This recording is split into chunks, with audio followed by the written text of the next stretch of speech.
Magandang umaga mga bata. Bago tayo magsimula, ay magdadasal muna tayo. Maaari po bang tumayo ang lahat? Iyuko natin ang ating mga ulo, ipigit ang mga mata at damhin ang presensya ng Panginoon. Sa ngalan ng Ama, ng Anak, ng Espiritu Santo. Amen. Amen. Pwede na kayong umupo. Kapag tinawag ko, ang table nyo ay tatayo kayo. At kapag sinabi ko namang, okay, very good, walang absent, pwede na kayong maupo. Okay po ba? Table 1, please stand. Tayo po ang table 1. Okay, very good, walang absent. Table 2, please stand. Okay, very good, walang absent. Table 3, very good, walang absent. And last, table number 4. Okay, very good, walang absent ngayon. Paalala, ano nga ulit ang classroom rules natin? Una ay sit properly. Pag sinabing sit properly ay maupo ng maayos. Pangalawa ay ang behave. Ibig sabihin, kapag nakaupo na, huwag nang lingon ng lingon dito, lingon sa kabila, at ginagalaw ang mga katawan. Pangatlo, listen to teacher. Ibig sabihin, makinig lagi kay teacher. At ang pang-apat, don't talk to your classmate. Pag sinabing don't talk to your classmate, huwag nang kausapin ang katabi o kaklase. Naiintindihan po ba? Kahapon, tinalakay natin ay tungkol sa less than, more than, and as many as. Pag sinabi natin less than ay mas kaunti o mas mababa. At pag more than naman ay mas malaki ang bilang o mas marami. Kapag sinabi naman nating as many as ay pantay or equal yung bilang. Walang marami, walang kaunti. Ngayon ay magtatawag ako at ang sasagot ay magkakaroon ng 1 star. Meron ako ditong pineapples and mangoes. Ang pineapples ay pinya at ang mangoes ay mangga. Ngayon, bilangin natin ang pineapples. 1, 2, 3, 4, 5, 6, 7. 7 ang pineapples o pinya. Ngayon naman ang mangoes. 1, 2, 3, 4, 5, 6, 7, 8, 9, 10, 11, 12. Ang mangoes ay may 12 na bilang. Ngayon, sino na ang sasagot? Yes, Angela? Okay, very good. Ang gagamitin nating ekspresyon ay less than. Bakit less than? Dahil mas onti ang pineapple kaysa sa mangoes. Dahil ang pineapple ay may 7 na bilang at ang mangoes naman ay may 12 na bilang. Pangalawa, mayroon ako ditong puppies and kittens. Ang puppies ay tuta at ang kittens ay pusa. Ngayon, bilangin natin kung ilan ang puppies. 1, 2, 3, 4, 5. 5 ang puppies o tuta. Paano naman ang kittens o pusa? Bilangin natin. 1, 2, 3, 4, 5. Mayroon ding 5 ang kittens o pusa. Ano ang gagamitin nating ekspresyon? Gagamit ba tayo ng less than, more than, or as many as? Sa tingin nyo, ano? Yes, Shane? Very good. As many as ang gagamitin. Dahil parehas, pantay, or equal sila ng bilang. Pangatlo, mayroon ako ditong cupcakes and lollipops. Ngayon, bilangin natin ang bilang ng cupcakes. 1, 2, 3, 4, 5, 6, 7, 8, 9, 10, 11, 12, 13, 14, 15. 15 ang bilang ng cupcakes. Pangalawa ay lollipop. Bilangin natin kung ilan ang bilang ng lollipop. 1, 2, 3, 4, 5, 6, 7, 8, 9, 10, 11, 12. 12 ang bilang ng lollipop. Ano ang gagamitin natin? Ito ba ay less than, more than, or as many as? Yes, Mikaela? Very good. More than ang gagamitin natin dahil mas marami ang bilang ng cupcakes kaysa sa lollipops. Ngayon, natapos na tayo magbalik-aral, ay tatalakayin natin ang bago nating aralin.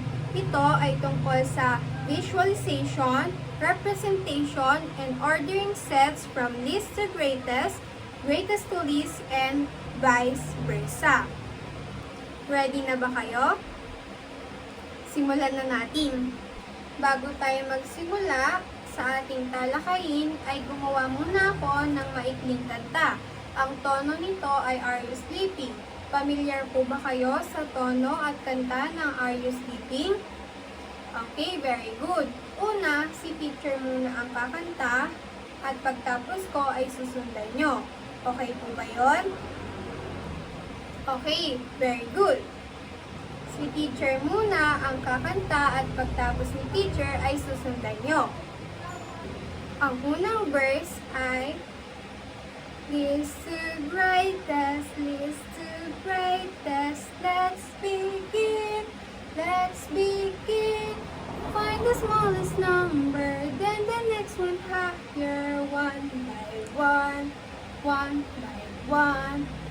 Verse 2 is greatest to least. Greatest to least, greatest to least. Now reverse, now reverse. Find the biggest number, then the next one smaller. One by one, one by one. Ngayon, may ideya na kayo kung paano kantahin at paano igalaw ang inyong mga katawan. Ngayon, sabayin niyo na ako. List to greatest, list to greatest, let's begin, let's begin. Find the smallest number, then the next one higher, one by one, one by one.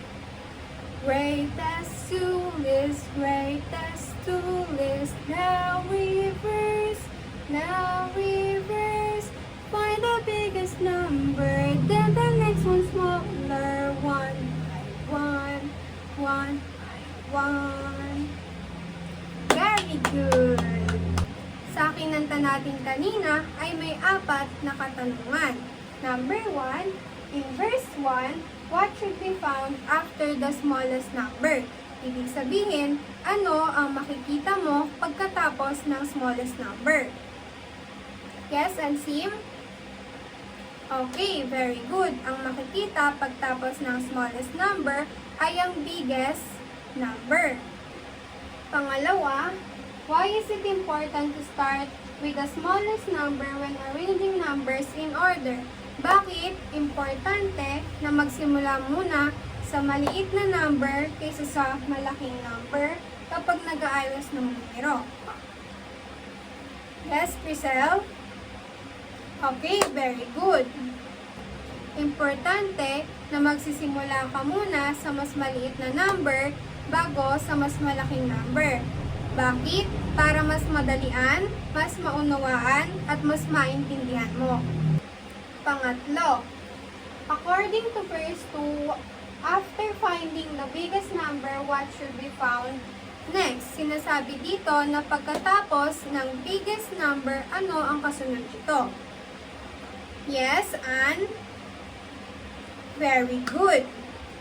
Ngayon na may ideya na kayo sa bago nating talakayin, ay maaari po bang makinig ang lahat? At huwag kausapin ng katabi, umupo ng maayos. Okay, very good. Magsimula na tayo. May 3 magkaibigan na nagpasya na bumili ng saging sa Mears Banquet Store. Ito ay sina Raisa, Ansim, at Shane. Sino nga ulit ang 3 magkakaibigan? Very good!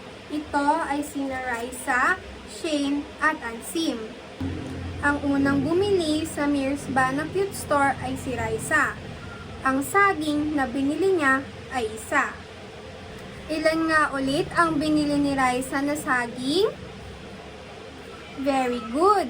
Isa. Ang pangalawang bumili naman ay si Shane.